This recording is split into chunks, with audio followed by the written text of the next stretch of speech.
I can't hold back any further. I've just got to say this, and I do hope you'll listen to the end, and I do hope that you'll share this content, because otherwise there is no hope.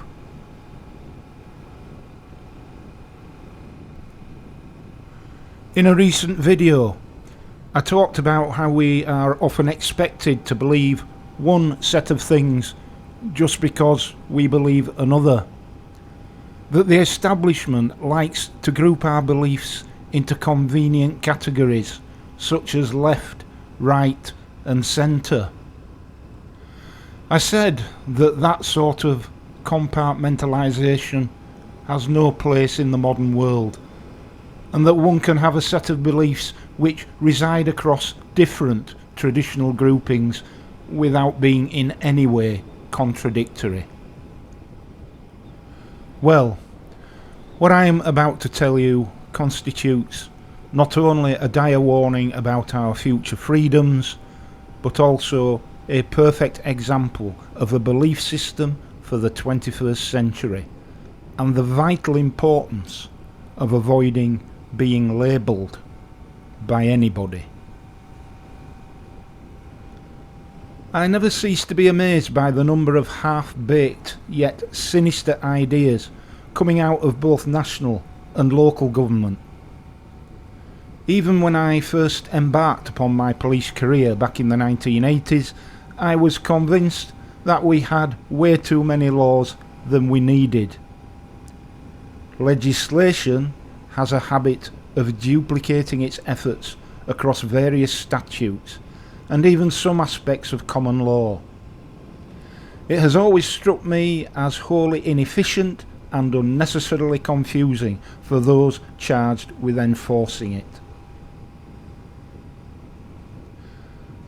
I speak here, of course, of the criminal law as it operates in this country, the United Kingdom. Not the civil law, which is a completely different animal and rarely results in loss of liberty when transgressed. It's the criminal law which seeks, in its various forms, to prohibit certain behaviours and to mandate others.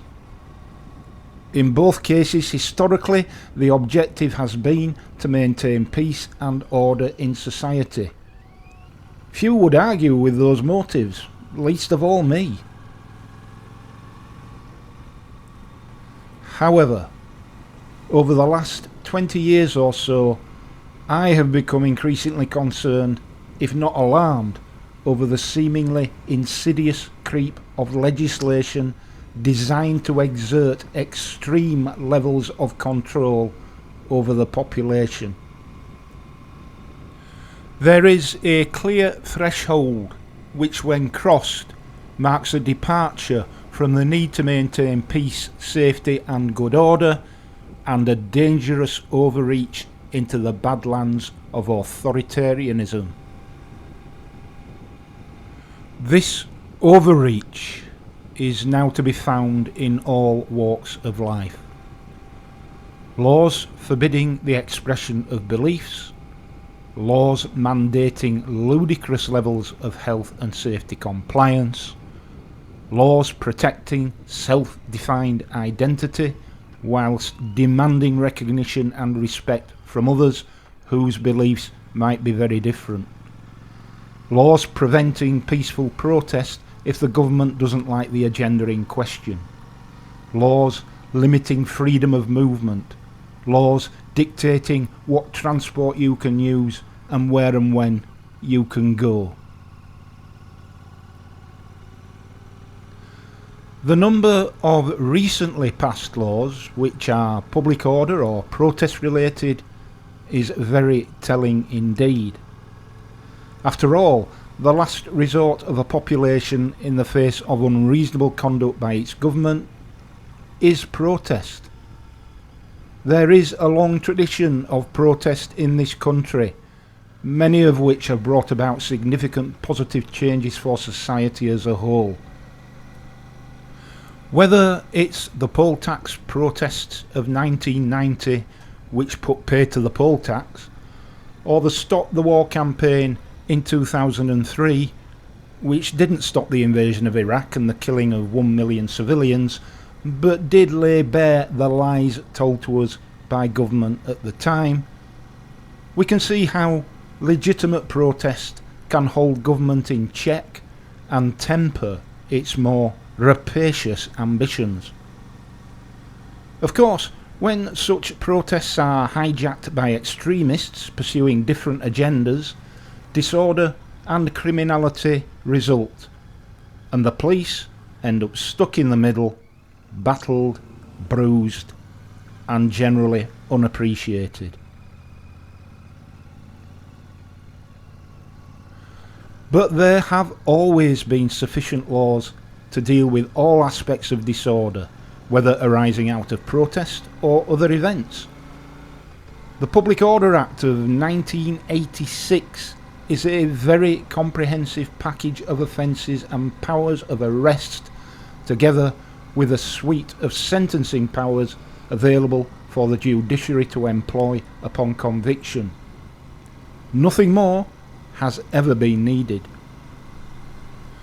No part of any disorderly protest has ever included behaviour which would not be adequately covered by the Public Order Act 1986, Theft Act 1968, Criminal Damage Act 1971, Offences Against the Persons Act 1861, Criminal Attempts Act 1981, or the common law.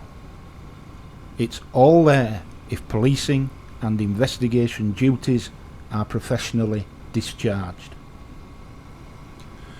Yet, since the Public Order Act of 1986, the following additional acts have been passed into law. The Criminal Justice and Public Order Act 1994, the Serious Organised Crime and Police Act 2005, the Antisocial Behaviour, Crime and Policing Act 2014, the Police, Crime, Sentencing and Courts Act 2022, and the Public Order Act of 2023. All of these subsequent pieces of legislation, to me, signal a determination by the state to tighten the noose on society and force it into humble compliance. Now, of course, nobody, least of all me, would argue against laws targeted at serious offending. Such laws are essential to our overall safety and well-being, and I will always fully support the authorities in bringing to justice those who do harm to others. After all, I spent 30 years doing just that. But I can see now a wholesale mission creep beyond these noble principles into a new world where laws are being passed to suppress belief, opinions, peaceful protest, political commentary, legitimate campaigning, and some simple, everyday behaviours which are just part of life. But attempts to justify these laws, these prohibitions, are always framed in the most extreme terms, condemning those who dare to question them as somehow being enemies of the state or otherwise belonging to another basket of deplorables.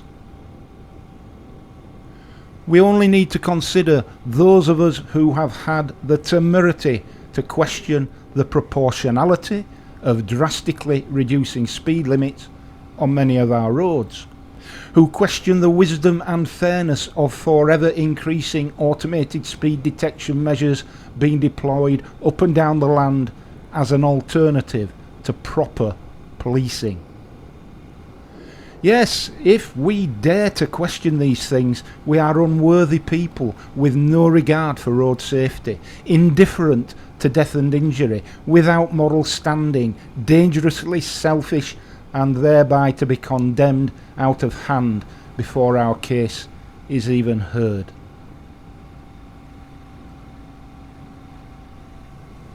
Yet, the relentless quest for ever more restrictive laws for us road users continues.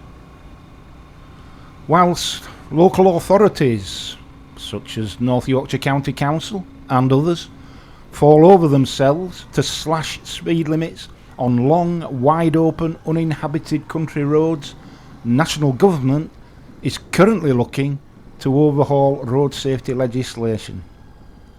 And I can guarantee you that the wording of whatever statutes emerge will be constructed so as to capture a very wide spectrum of minor infringements. This overhaul is being headlined with proposals to mandate regular eyesight tests for older drivers and riders before their licence can be renewed. God knows what they will come up with for older, current received wisdom being 70 and above. Of course, on the face of it, such a headline will meet with nods of approval. After all, who would argue with such a measure when our roads are swarming with blind drivers with their guide dogs riding shotgun? In fact, the latest statistics available suggest that the number of accidents where poor eyesight is a contributing factor is very small. And even that representation may overstate the problem, given that the police don't actively collect this detail. But what we see at play again is that tired old tactic of headlining a set of proposals with something which on the face of it seems reasonable and uncontentious, but which actually masks a whole plethora of controlling measures. I'm willing to bet that when this latest set of proposals reaches the statute books, it will be so imprecisely worded as to allow the authorities to widely interpret its provisions and to exercise even more creative thinking when it comes to exercising their powers. Believe me, as a retired time-served cop, I can tell you that's what we do. Interpret powers as loosely and broadly as possible to get the job done. And all of this to support the establishment's ultimate plan of getting most of us out or off of our personal transport and grounded in our 15-minute towns and cities, where of course we will be happy and we will own nothing. Now, this same narrative being played out across the Future Roads agenda can also be seen at work in relation to freedom of speech and expression in this country. After all, anybody who dares to criticise disproportionate responses to public protest, to online criticism, to anti-woke comments, to the causing of offence, to campaigning against injustices across the world, will likely find themselves in hot water very soon. Let's take the example of recent moves by Thanet Council in Kent, which have resulted in the implementation of legislation under the Antisocial Behaviour, Crime and Policing Act of 2014, using public places protection orders to criminalise, wait for it, swearing, being a potty mouth, using bad language. Well, that's me banned from Kent then. And which words are going to constitute swearing?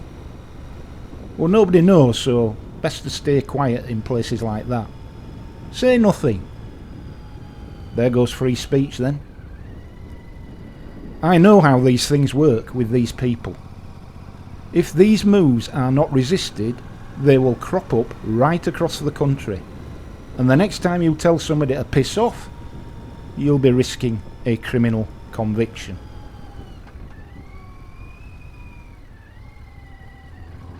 I did make a video not long ago expressing my shame at what this country has become. With every passing day that shame becomes more keenly felt.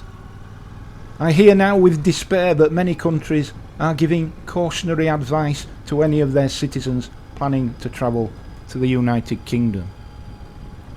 Australia, New Zealand, France, Canada and, would you believe, Mexico are now apparently giving cautionary advice regarding travel to London, Manchester, Birmingham and other UK cities, warning people about the risks of displaying any signs of affluence in these places. Such are the levels of acquisitive crime. That this should be the case is a clear sign of a failure of policy by successive governments who, rather than get to grips with crime through robust policing, have chosen to embark upon a programme of controlling free speech and legitimate protest in an attempt to silence critics. Here's the most damning indictment of all of us now. Whilst foreign governments are urging caution regarding travel to our crime-ridden cities, swarms of uniformed police officers are to be seen arresting hundreds of peaceful protesters, many of them elderly and disabled, just for holding up a piece of card objecting to the mass slaughter of innocents in another land. Make no mistake, every legislative move made by governments now and going forward will be aimed at controlling what their populations do, say or think, all with two primary aims. Firstly, silencing criticism as an alternative to dealing with that which is being criticised, and second, preserving the now symbiotic relationship between government and the billionaire classes as inequality rages back to Dickensian times. Don't say I didn't warn you. It's coming. Dare to blink and it will be here. I'll see thee.